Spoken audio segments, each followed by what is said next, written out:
Good evening, everyone. I'm Garrick Horton. Today, I'm not just here to speak on a story about perseverance, but a fight that will endure a lifetime. As I sift through situations in my mind that call for fighting through and gaining understanding, it's too many to name just one. Drug habits, being in the game, a top-of-the-line sucker for love, and the list goes on. Of all the things I chose, there was never a happy ending, and I always ended up more hurt than I thought possible. My natural reaction was to blame people, family, friends, and associates. Years go by and you wonder why things are still the same, why no progress. When one pain leaves, you attract the same pain in a different form. As I started to think more and more, I realized it's not everyone else, it's me and how I'm thinking. How am I accepting things in my mind before anything ever occur? I know more so now that it was never the outside forces that I was battling. I was fighting with myself. So what I choose to talk about today is the fight within. The fight within. Every day we face battles within ourselves from past pain and experiences. The residue that is left from all the emotional and physical trials affect how and why we do things. You have a choice, as I, to wallow in misery or fight within to know this is not the end. Upon this journey in life, good and bad things will happen. How you choose to respond is the answer. Do you allow the thoughts of your environment to dictate how you respond?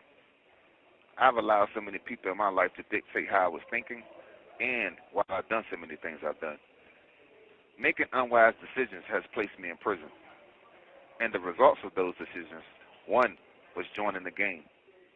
Quietly fearing how I was going to make it out because I knew my heart was not in it. But I got out some years later by having the courage to say something. On the surface, everything seems fine. People could see you smile and laugh, and some even become jealous of you, not knowing what is truly going on in your heart and mind. Inside, it's a war between what you really want to do and what people expect you to do. Getting caught up in those expectations and having nothing to focus on to better yourself will have you wasting energy and the time that you can never get back. Hearing various opinions from all walks of life can have you confused also if you're not a mentally strong person that can hear a person's faith and keep your belief before you. Throughout these years of incarceration, I wanted to give up on a few occasions. I had a lot I was thinking of. The depression of those around me was intoxicating, but somewhere deep inside me, something was saying, hold on, it's not over. I would not stand here today and tell you it was easy, as if I just moved through it like I was strong all the time, because I wasn't. Most days I did not feel valuable at all. With a cluster of fake friends trying to imitate being an honest person, only trying to find ways to say you owe them something, will leave you irritated for weeks, if not months. As I began to read spiritual enlightenment, God started to reveal to me things I should be paying attention to and whom I should circle myself around. People that not only want better for themselves, but you also. In spite of all the difficulties you may face, you have to know that it's not the end. Sometimes I ask individuals, tell me something that happened 6 months ago that you thought you wasn't going to get through, but here you are today. So do not waste time to a particular situation to let it uproot you. It's an uphill battle towards greatness. You will not reach levels if you do not consider believing in yourself and beginning to love yourself. Because when the untruthful ones have walked away and the people that you thought cared the most have gotten what they want from you, it's not the time to give up. I know many of us has been through a lot of unsettling situations. For men, we try to forget most and move through it. And for women, I know you relive those experiences like it was yesterday, but your strength is shown through your actions in the many positions you have to fill. And if no one has said this to you lately, I appreciate you for it. What I need everyone to consider out of all you've been through, look where you are today. The past does not define you. So I ask, what would be your place in history? For me, Becoming a great public speaker is just one of many things I plan on accomplishing in life.